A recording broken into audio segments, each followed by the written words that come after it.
Allahumma ya Ghani ya Hamid ya Mubdi'u ya Mu'id ya Fa'alu lima yurid. Assalamualaikum warahmatullahi wabarakatuh. Alhamdulillah wassalatu wassalamu ala rasulillah, amma ba'du.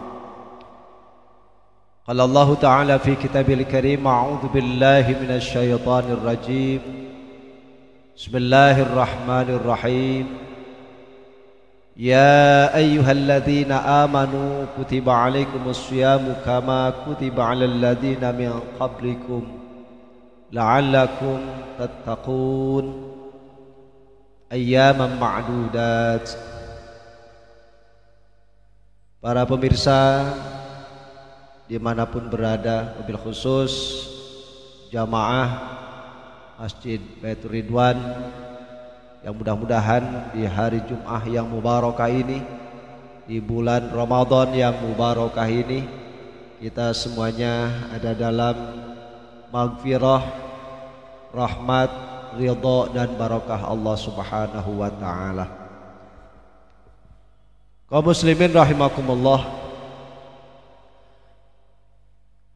bulan Ramadan yang saat ini kita berada di dalamnya, wabil khusus di bulan Ramadan ada kewajiban ibadah saum, yang kita semuanya sudah memahami bahwa ibadah saum memiliki keistimewaan dibanding dengan ibadah-ibadah yang lain. Banyak keterangan riwayat yang menjelaskan tentang keistimewaan ibadah saum. Di antaranya hadis yang sangat familiar dalam pendengaran kita. Dalam sebuah hadis qudsi, Allah Subhanahu wa ta'ala berfirman, kullu amali bani adam lahu illa syiyam fa innahu li wa ana ajzi bih. Setiap amal manusia adalah untuknya kecuali puasa. Sesungguhnya puasa itu adalah untukku, dan aku sendiri yang akan memberikan balasannya. Substansi dari hadis qudsi ini adalah Allah ingin mengangkat, memuliakan dan mengistimewakan ibadah saum atas ibadah-ibadah yang lainnya. Yang menarik bagi kita adalah penyandaran kata saum kepada Allah. Fa innahu li, maka sesungguhnya saum itu untukku. Itu yang istimewa, itu adalah menyandarkan saum, mengisnadkan saum kepada Allah. Itu yang menarik bagi kita. Kenapa kita garis bawahi itu? Karena segala sesuatu yang disandingkan kepada Allah, yang disandarkan kepada Allah, akan memiliki keistimewaan dan keutamaan yang spesial. Sebagai contoh, Ka'bah. Dalam sebutan lain, Ka'bah itu disebut Baitullah, rumah Allah. Kenapa rumah Allah mulia, Baitullah mulia? Sehingga seluruh manusia, wabil khusus orang yang beriman dari seluruh pelosok dunia, ingin bertemu dengan Baitullah. Karena di situ ada penyandaran kalimat bait kepada Allah. Kalau hanya sekedar baitun, artinya rumah, dimanapun kita banyak temukan. Tapi ketika lafaz baitun disandingkan kepada Allah menjadi Baitullah, maka rumah itu memiliki kemuliaan dan keistimewaan tersendiri, sehingga kita ketika kita berada melaksanakan sholat di Baitullah, di Masjidil Haram dalam hal ini, maka 1 rakaat kita sholat di dalamnya sama dengan 10.000 rakaat di luar Baitullah. Demikian halnya dengan saum. Ketika puasa disandingkan kepada Allah, untukku, maka ibadah saum memiliki keistimewaan, kemuliaan tersendiri. Para ulama berbeda pendapat tentang apa rahasia di balik keistimewaan ibadah saum. Di antara pendapat para ulama yang menafsirkan hadis tersebut di atas, kenapa ibadah saum memiliki keistimewaan tersendiri? Di antaranya adalah bahwa ibadah saum atau ibadah puasa adalah ibadah yang bebas dari sifat riya. Hal ini diperkuat dengan sebuah hadis, laisa fis syiyami riyaun, bahwa di dalam ibadah saum itu tidak ada riya. Kenapa dalam ibadah saum tidak ada riya? Karena di dalam ibadah saum itu tidak bisa dibedakan mana orang yang berpuasa dan mana orang yang tidak puasa. Kita sekarang lagi kumpul di masjid, bisakah kita membedakan di antara kita? Mungkin ada yang tidak puasa, tapi bisakah kita membedakan mana yang puasa, mana yang tidak puasa? Apalagi kalau sore hari kita ke jalan raya di mana kemacetan terjadi di mana-mana menjelang buka terutama, yang mungkin dari sekian banyak orang banyak pula yang tidak puasa. Tapi bisakah kita membedakan antara orang yang puasa dengan yang tidak puasa? Tentu kita akan sulit dan tidak bisa membedakan.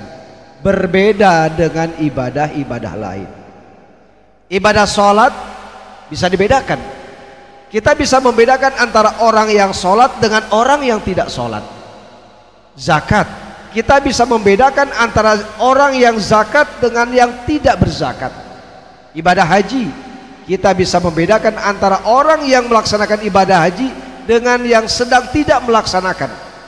Semua ibadah bisa dibedakan karena ada bentuknya, ada wujudnya, ada geraknya. Sementara ibadah saum itu tidak ada wujudnya, tidak ada geraknya, sehingga sulit untuk dibedakan antara orang yang berpuasa dan tidak puasa. Disitulah letak keistimewaannya. Nah, karena tidak bisa dibedakan, maka ibadah saum adalah ibadah yang laisa fisyam riyaun, ibadah yang di dalamnya tidak ada riya. Sedangkan ibadah-ibadah lain sangat rawan dengan sifat riya. Itu hal yang mengistimewakan ibadah saum. Yang kedua, kenapa ibadah saum memiliki keistimewaan yang luar biasa dibandingkan dengan ibadah yang lain? Menurut Imam Al-Qurtubi, bahwa pada dasarnya semua ibadah itu sudah ditetapkan, sudah ditentukan balasannya. Sebagaimana dalam sebuah hadis dikatakan, kullu amali bani adama yudha'afu illa syiyam. Kullu amali bani adama yudha'afu al hasanatu asyru amsalihha ila sab'i mi'ati dhi'fin. Qala azza wa jalla illa syiyam fa innahu li wa ana ajzi bih. Bahwa setiap amal manusia itu akan dilipat gandakan pahalanya. Satu kebaikan akan Allah balas 10 kali lipat sampai 700 kali lipat. Allah berfirman, kecuali puasa, maka sesungguhnya puasa itu untukku dan aku sendiri yang akan memberikan balasannya. Itulah keistimewaan saum. Yang lain itu adalah pahalanya sudah ditentukan. Ketika kita sodako 1000, Allah balas 10 kali lipat. Ketika kita baca Quran satu huruf, Allah catat 10 kebaikan dan seterusnya, tergantung kadar keikhlasan kita. Tapi ibadah saum, pahalanya Allah rahasiakan. Pahalanya Allah rahasiakan. Berarti ada nilai dan pahala yang luar biasa sebagai surprise bagi orang yang melaksanakan ibadah saum. Lalu apa sih? Barangkali ada bocoran tentang pahala saum. Sebagai bocoran, pahala terbesar dari ibadah saum adalah bertemu dan melihat Allah secara langsung di akhirat nanti. Sebab tidak ada pahala yang lebih besar daripada surga dan seisinya, melainkan berjumpa dengan Allah secara langsung di akhirat nanti. Makanya bagi orang yang berpuasa ada 2 pahala. Lis-shaimi farhatani, farhatun 'inda iftari wa farhatun 'inda liqa'ir rabbih. Bahwa bagi orang yang berpuasa ada 2 kebahagiaan. Pertama, kebahagiaan saat berbuka, dan kedua, kebahagiaan saatnya berjumpa dengan Allah di akhirat nanti. Mudah-mudahan saum kita diterima oleh Allah Subhanahu wa taala. Semoga Allah masih tetap memberikan kesehatan, kekuatan lahir dan batin kepada kita untuk menyempurnakan ibadah Ramadan dengan sebaik-baiknya. Allahumma rabbana taqabbal minna salatana wa siyamana wa qiyamana wa takhashu'ana wa tadarru'ana wa ta'abbudana wa tammim taqsirana ya Allah ya Allah ya Allah ya arhamar rahimin walhamdulillahi rabbil alamin. Demikian, Allahumma fiq ila aqwamit thariq. Wassalamualaikum warahmatullahi wabarakatuh.